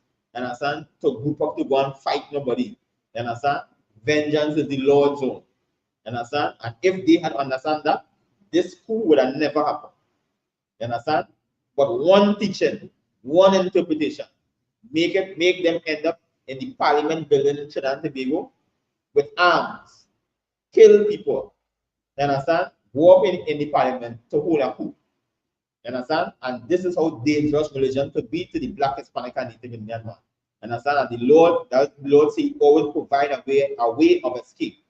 Understand? And that way of escape is for the Black, Hispanic, and Native Indian man to come into the ISUPK under command in China. Come into the Israelite School of Universal Practical Knowledge and learn. Understand? How we should live in this society so that we would escape things like this. Understand? We would escape these tragedies that happen in society and in these religions. Right? That's now history. The go-ahead was received on Thursday, the 26th of July, and the man who is now the group's head of security, Hassan Anyabwile, made the trip up to Trin City, where the arms. Right? So now, this group getting the go-ahead to go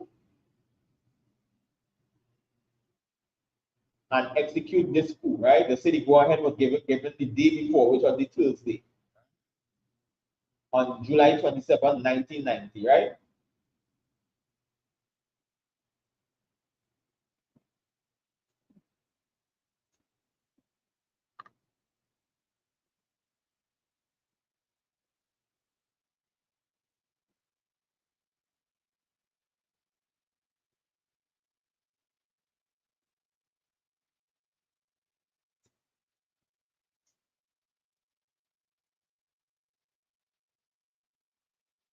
And they were now preparing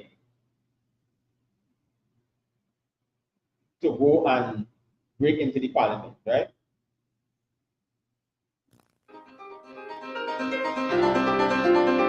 It is here, behind the Johnson & Johnson building, that the arms stayed for almost a month, hidden in this warehouse, which now lies in ruins.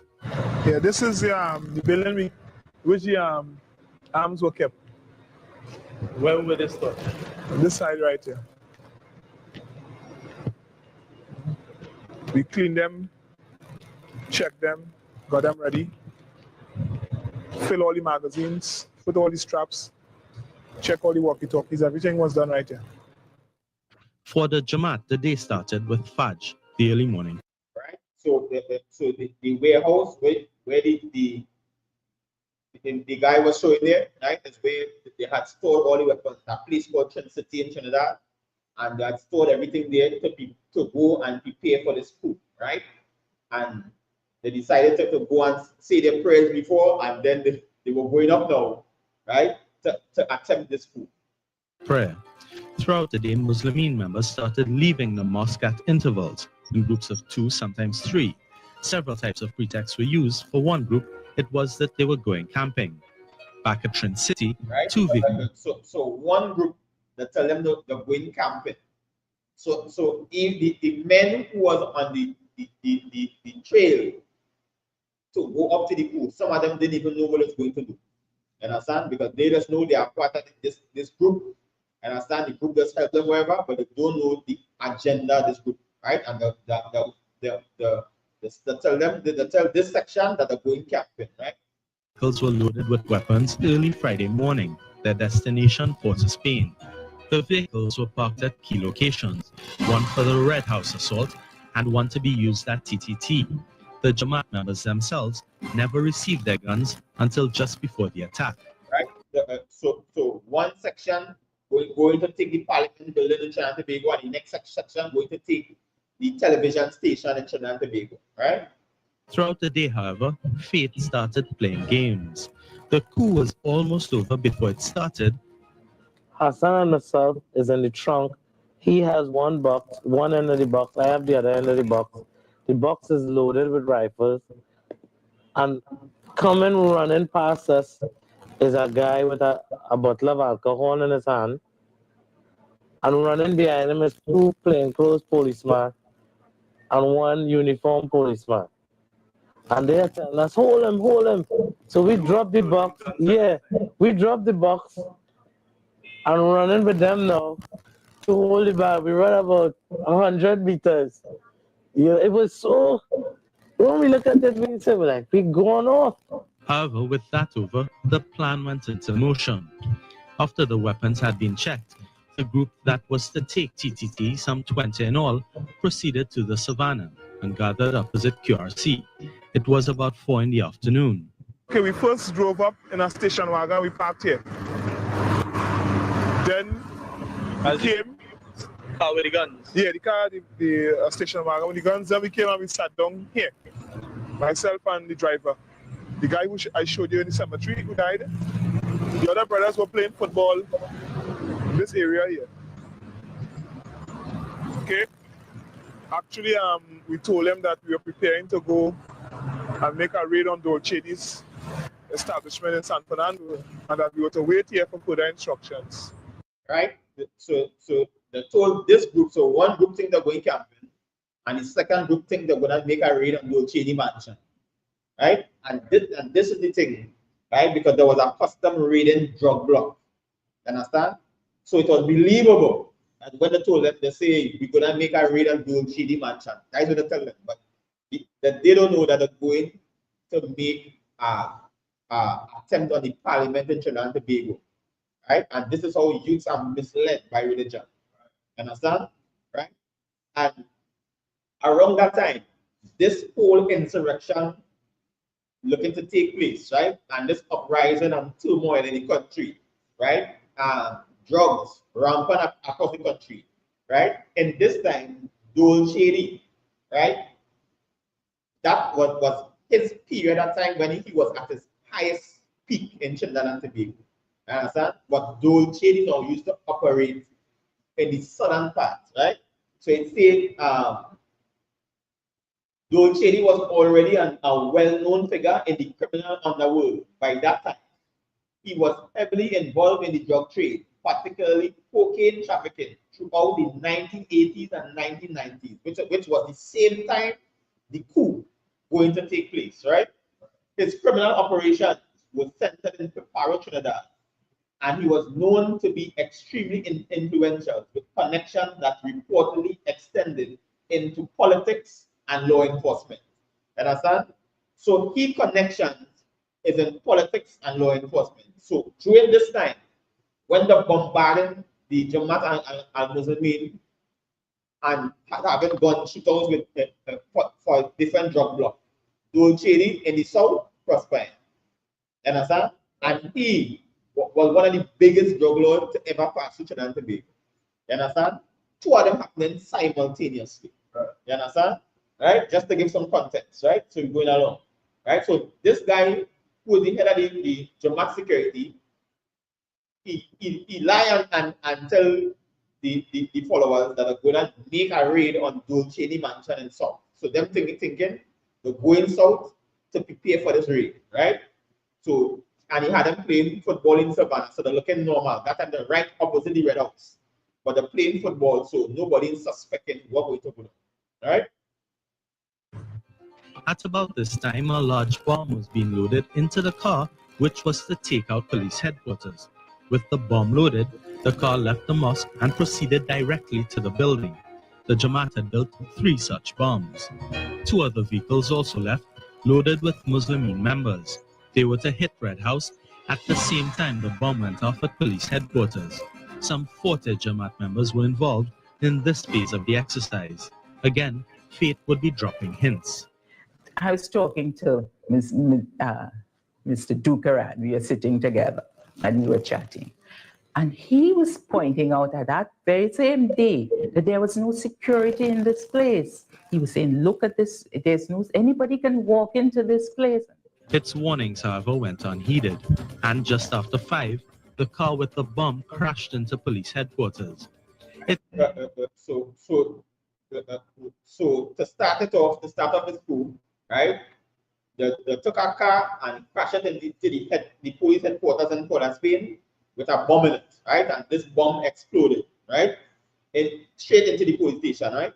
It's widely believed that the driver of that vehicle perished in the explosion, but the Muslimin say that was not so. It was not a suicide bombing. Right? So they couldn't understand how this car crashed into the police station and blew up with a bomb in it. right? With the driver. Nobody don't know who the driver is, right? So the suspect was a suicide bomber. Now, the Muslims say it was not a suicide bomb. Now, notice this is the 1990, right? They say it is not a suicide bomb, right? And this is the excuse that are given why it's not a suicide bomb. I think it was highly, scientific, and I think some measure remote control, I was told, was used. The explosion. Right? So they say a measure remote control was used, right, to operate this car to send it into the police station, right? But at that time in 1990, we barely had a remote control toy car in Trinidad. You understand? And these are the things, right, that happened, and it couldn't get examined properly because no proper investigation could go into this until years after. You understand where I'm from? Right? So the driver in this car most likely died by suicide. You understand? He drive the car straight to the police station and the bomb explode, killing himself and others. Right? And this strategy. Was the signal those at the savannah had been waiting for. By this time, plans were already in motion to allow them access to the television house. A Jamaat member dressed in normal clothes had entered TTT, claiming he was a club manager and pretending that he wanted to book ads. His job was to ensure that the electric gate which barred entrance to the compound was opened. But in the end, this was unnecessary. The gate was experiencing trouble that day and had been propped open. Anyway, the Jamaat man encountered a female security officer and made his request. She immediately set about contacting the accounts department, but no one was there. She wanted to know why the man had come so late and appeared to be getting suspicious. When she heard the bomb go up at police headquarters, she asked the Muslimeen member to close the door. He bent down and came up pointing a pistol directly at her. He told her to get down, but she hesitated. He shouted to get down again. By then, the other members of the squad had arrived from the savannah and were pulling guns out of the trunk of the car, which had pulled up in front of TTT by then. We came down from where the QRC went around. The two cars swung off from that street there where the cars coming down there now. By that time, most of the guys were at that point. Then we proceeded to drive straight under the canopy there. We parked. The group then divided into two groups. Group A went into Group A objective, which was TDT. Group B went down into the Radio Trinidad house. I will never forget the sight of the barrel of the gun and the eyes of the young man behind it, aiming straight for my head. Another group led by Jamal Shabazz had also moved on Radio Trinidad. While the brothers were running into the building, I heard a shot go off. And when I came more inside, I saw somebody on the ground and he was bleeding. So I said, why shoot the guy? Why shoot the man? I said, nobody is to shoot, And the guy who had shot him was like in a little state of shock. And he was saying that, I tell him don't move. And he kept saying something and he was doing something and he would attack me. So we took his gun from him. Back at Parliament. Right? So immediately when they decide to storm TTT, right? They split the TTT group into two again, and they went to Radio Trinidad, right? And immediately didn't go as planned, right? People began to die from the onset, right? Some started shoot some by mistake, right? That's why you say they take the guy gun from him, right? Because it was young people at the time. They was recruited from the street, right? And this executing of a coup, right?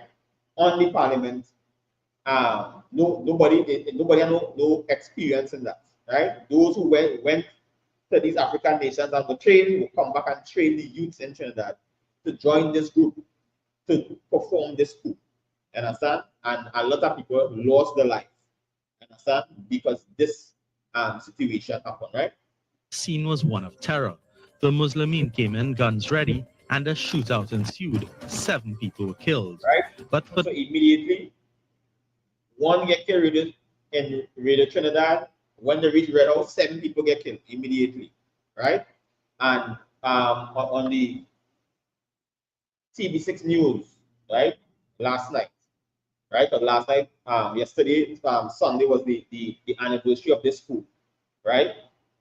The police commissioner, right? Normally they would lay wreaths and whatever in Port of Spain, right? But the police commissioner made a journey to Princestown, Indian Walk in Princestown, right? Indian Walk in Princestown, right? It's where our Hispanic brothers and sisters used to come to Trinidad from Venezuela to trade goods, right? Our native Indian brothers and sisters, right? In Trinidad, right? A long time ago, right? And the police commissioner made a trip to Princestown, right? Because a brother had died in this coup, right?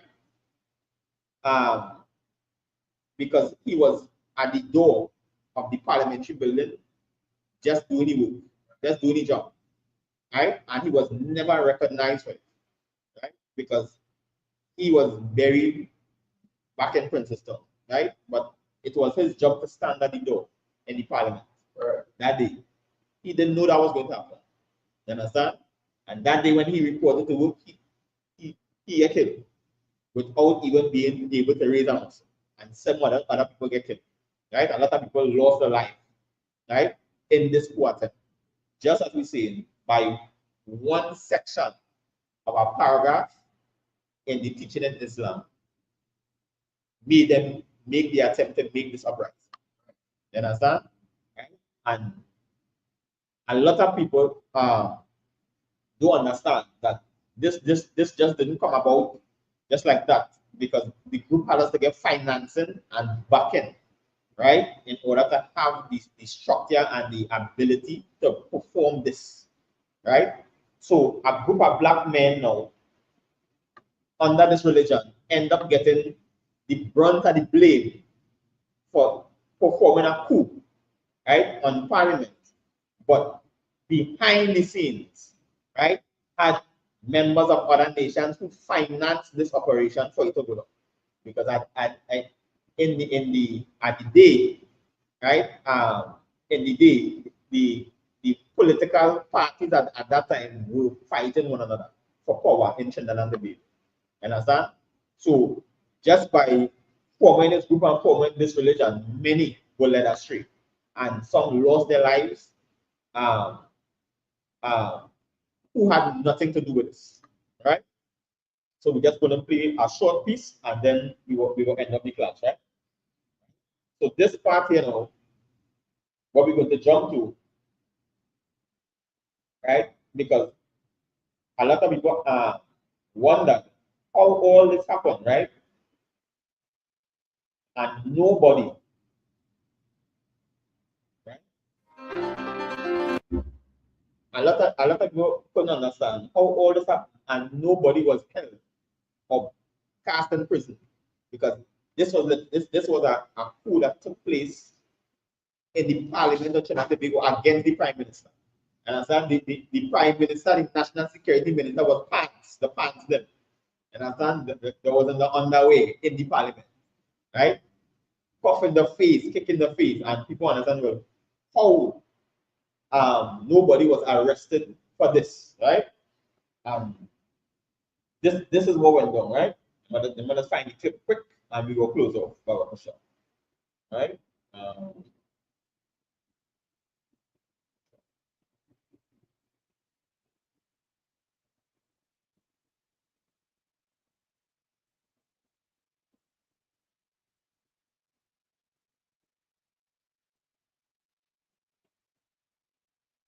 And whatnot and so on. It was here too that opposition MP John Humphrey was to play a key role. Mr. Humphrey, he told them, I remember that very well. He said, How are you going to know that they have to put it down? How are you going to know that you're going to get this amnesty? It has to be written down. Right? So a government minister at the time, right, had to tell them, right, that they had to ask for amnesty, right, which is basically a pardon of the crime that commits, right? Otherwise, every single person in this group was going to prison, right? And most likely, it's either the death penalty or lifetime, right? And they told them to get this amnesty in writing, right? The proposal was taken back to those in charge who had moved to the Hilton by now. But even this was met with resistance by some of the government members. Right? So when the Prime Minister was held hostage in the Parliament, right, new people, right, were already governing Trinidad and Tobago back in the Hilton in Trinidad, right? And that is what they didn't understand. When they took the Parliament, thinking that they had the country under control, the power from the government already switched, right? And new people was in the Hilton making the decisions. So they had to take the amnesty back to the people in Hilton to see if it was approved. Right? Although A.N.R. Robinson was the Prime Minister in the Parliament, right? In the end, it was delivered to those at Red House. The authorities insist that the amnesty was never valid, a claim subsequently upheld by the Privy Council, but one that was overturned in our own courts. The fact is, however, that the Jamaat had its document and promptly set about making copies. I think Bilal Abdullah had one copy. I think John Humphrey took one. Richardson took one. Somebody else might have taken one, and I kept one for myself. So he was also a member of the Jamaat and Muslim at the time, and he took a copy of the amnesty for himself, right? And other people take copies of the amnesty because they are proof that they get pardoned, right? Otherwise, they would be jailed for this crime, right? When I was walking around with mine, Kelvin Ramnath, just stretched out his hand and took it away from me like if somebody just taking something from a baby kind of thing. I didn't resist him. I said, let's leave him with it. Right? So he's saying now, a guy in the Parliament called Kelvin Ramnath, which is a popular name, took his copy from him, right? But he said he didn't resist because everybody who was exiting the Parliament, because the coup done, the army surrounded the building, everybody had to come out. They started to take the copies, right, of the amnesty from them. Now, when they take this copy of the amnesty from them, you have no proof because everything comes to an end, right? And when we left the Red House and the first, right, all the copies were taken from everybody who left the Red House. And that copy was the copy that surfaced eventually to be the copy that made history. And he said that copy that was taken from him ended up resurfacing, right? Because in the battle now, because after the coup ended, it went to the courts, and the courts had to determine the fate of the 114 men who went in the building to perform this coup, right? And nobody had the copy of the amnesty. Everybody talking about the amnesty, but nobody had a copy, right? But luckily for them, that copy that the man took from him, that is the same copy that resurfaced back to prove that there was pardon for the 1990 coup, right? Leadership had made its decision. They would walk out and lay down arms. For the youth in the Jamaat, it was a bitter pill to swallow. We had our feelings. We had our feelings, but we are people who, in whatever situation we find ourselves in, we depend, not depend in the sense of dependent, but we are guided by leadership. It was over, but not before the country had been seriously scarred. Most disturbingly, the ease at which anarchy reared its head. Some $300 million in damage had been done.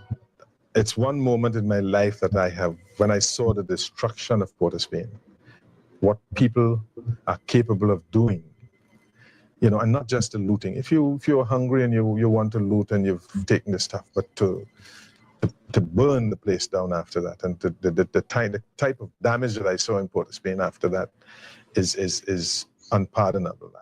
This country.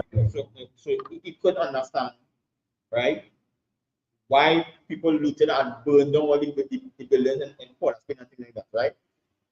But at that time, people were so fed up with the people in authority at the time, right?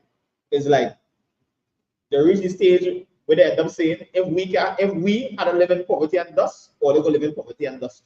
You understand? So they started burning and destroying all the buildings in Port Spain. So because the people who own these businesses, right, is not the average black man on the street. You understand? So they started saying, if they realize the young Pong own this building, they burn it. You understand? They go in the next place, they realize 3 years own this building, they burn it. You understand? And they keep doing that to the tune that the damage was $300 million. You understand? So even in the street, but this wasn't with the coup, but because of the coup, people now end up in that revolutionary spirit and burn down all the buildings by the so-called oppressor, basically. So they were upset now, right? That because of this, their buildings were burned down. So now they're trying to put themselves as the victim and say, hey, look, this happened, and look, we got your business burned down. You understand? Right? And they were able to, we can't go through everything tonight because we're up on the time, but they were able to get the amnesty, right?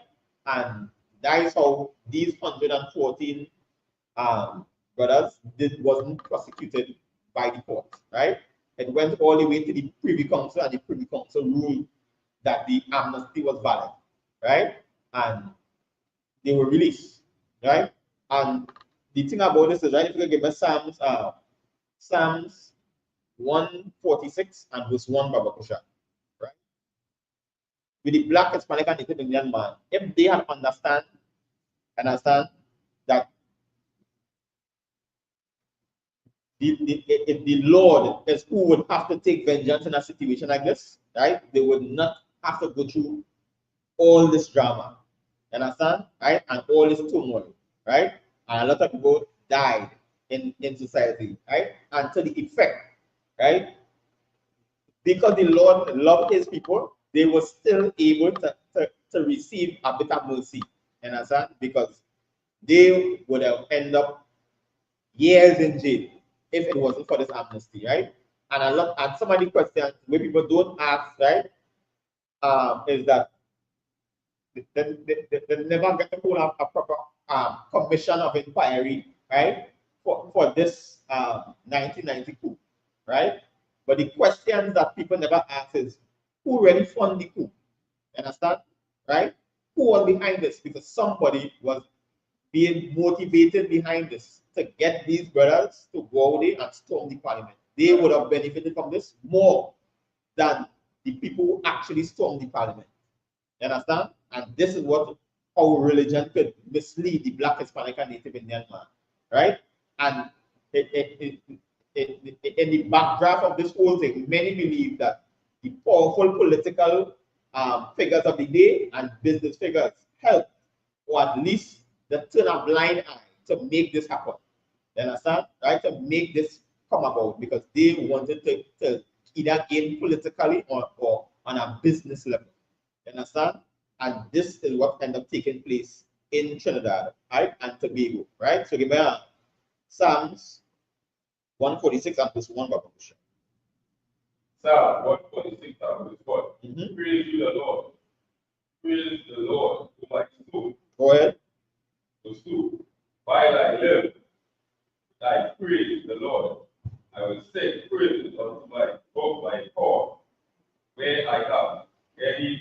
Right, where I alive, I will praise the Lord. This is David, right? Go ahead. Put not your trust in prince. Do what? Put not your trust in prince. In princes, go ahead. Nor in the Son of Man, in whom there is no help. That's right. And understand these governments, all these hidden governments that come about, we can't put trust in them. And understand come from, right? These business people who form these different organizations, we can't put trust in them. And understand? Because they out for a different level of gain, right? And sometimes they will use somebody, like in this situation here, right, to get an advantage over another. and the Black, Hispanic, and Native Indian man fall victim to these types of situations. Go ahead.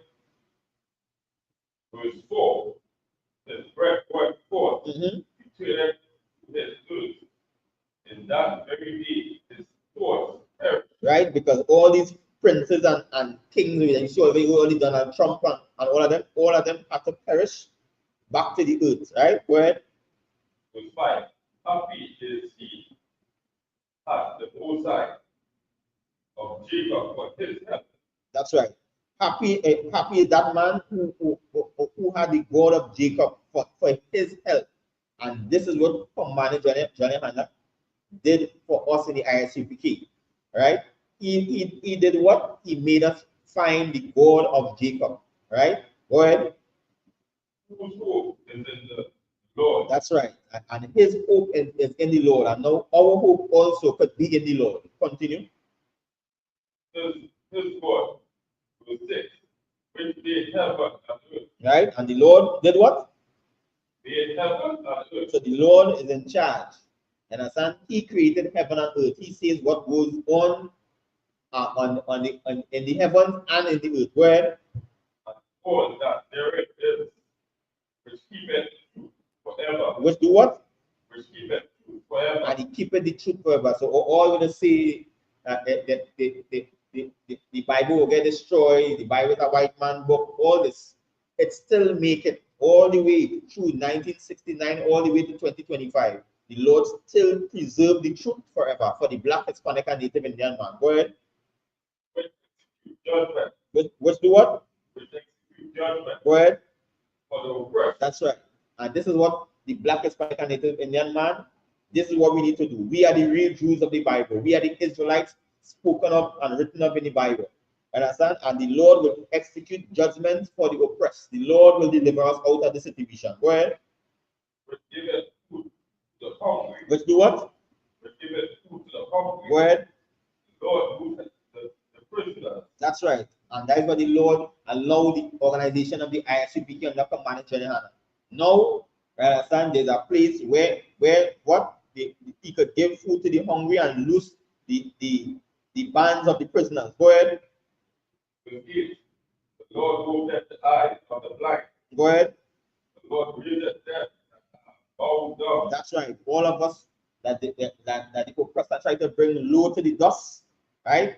And the Lord has opened our eyes from being blind. Now we can see the truth. Now we can see who is truly oppressing us. Understand? Now we can understand that we need to come back and keep the laws, statutes, and commandments of the Most High. The Lord is opening the eye. Just by you seeing these classes, right? Day in, day out, the Lord has opened your eyes to see this truth, to see a difference, to see a different pathway in the world, so that you could learn from the ISUPK under commanding Johnny Hanna. Go ahead. The Lord loveth the righteous. He loveth what? The Lord loveth the righteous. Go ahead. Besides, the Lord preserveth the stranger. He relieveth the fatherless and the widow. That's right. Though we be strangers in these lands that we find ourselves in, right? The Lord preserve us. Understand? In all these perils that go on, all these poor attempts and high crime rate, understand? And infectious disease, COVID, the Lord doing what? Preserving us. Go ahead. But the way of the wicked, he turned it upside down. But the wicked, he will make hell for them. He will turn the life upside down. Go ahead. Instead, the Lord shall reign. You thy power, whose life unto all generations. Praise you, the Lord. And the Lord will reign forever unto all generations. So you black man, Hispanic man, and Native Indian man, we have to understand, right, and learn, right, that this whole attempt, it failed. Right? But the reason why it failed is because at that time the Lord was not with them. You understand? This was not the pathway to take, right? And this attempted to end up failing. You understand? And the Lord still, right, with a stretched out arms, still give mercy, right? That was still able to receive amnesty, because all know a lot of them who are well, Yassin Abu Bakr, he is dead, right? He died, but many of the other brothers in the videos, right? So some of them didn't even know nothing. They didn't even know they was going to attempt to to a coup. Understand? Some of them, they lied to them and tell them they was going other places. Understand? And the Lord still gave them mercy where they didn't spend the rest of their life in prison. Right? They're able to walk about the streets in Trinidad and Tobago today. Understand? Right? And that happened only because of the mercy of the Lord. Understand? And this is how dangerous. That is why the ISUPK under command of General Panel said, come out of religion, come out of the Christian church, come out of the Muslim mosque. Understand? Come out of Buddhism or whatever religion is. Because these things could carry you down a path, right? Where your life could be in utter turmoil and it can be brought very low to the dust. Understand? Where the condition of hell could take you, right? On the earth, right? So with that, we will pass the clap over to priests and officers. Sure.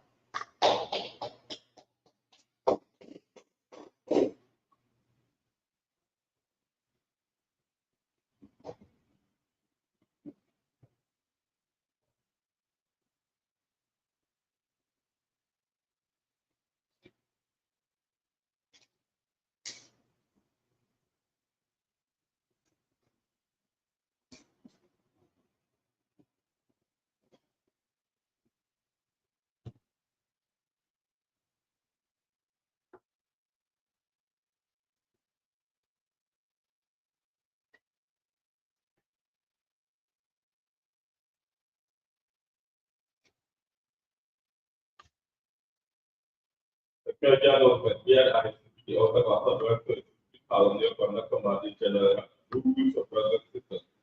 the two brothers and sisters come to school, they are all for 6 months. They are here to be students only. They are here to set themselves up the world.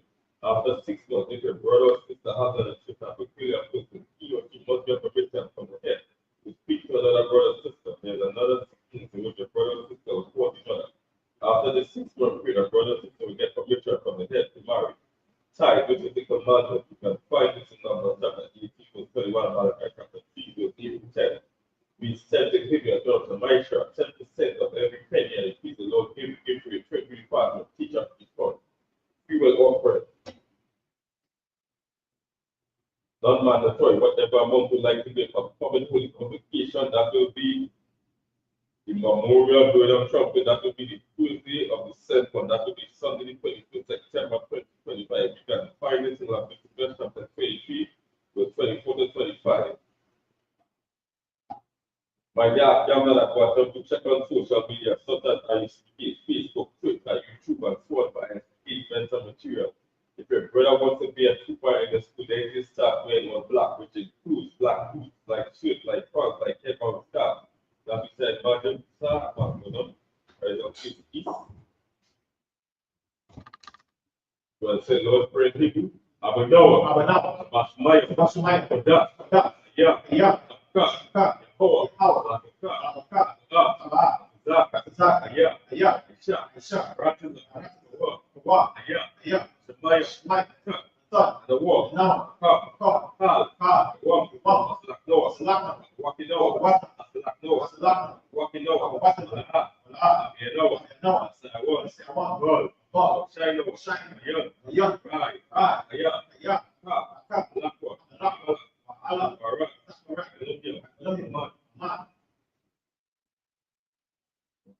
What we said in the English was, "Oh Father, the child in heaven, hallowed be thy name, your power, thy kingdom come, thy will be done, and good, as it is in heaven. Give us this day our daily bread, and forgive us our debts, as we forgive our debtors. And lead us not into temptation, but deliver us from evil. For thine is the kingdom, and the power, and the glory, forever. So be it." The teacher wants to do Madam Shabbat, Madam. Rock. How about some shake down? Stop. This is the guy who push you. Madam, Rock. Yeah. How was the bad time?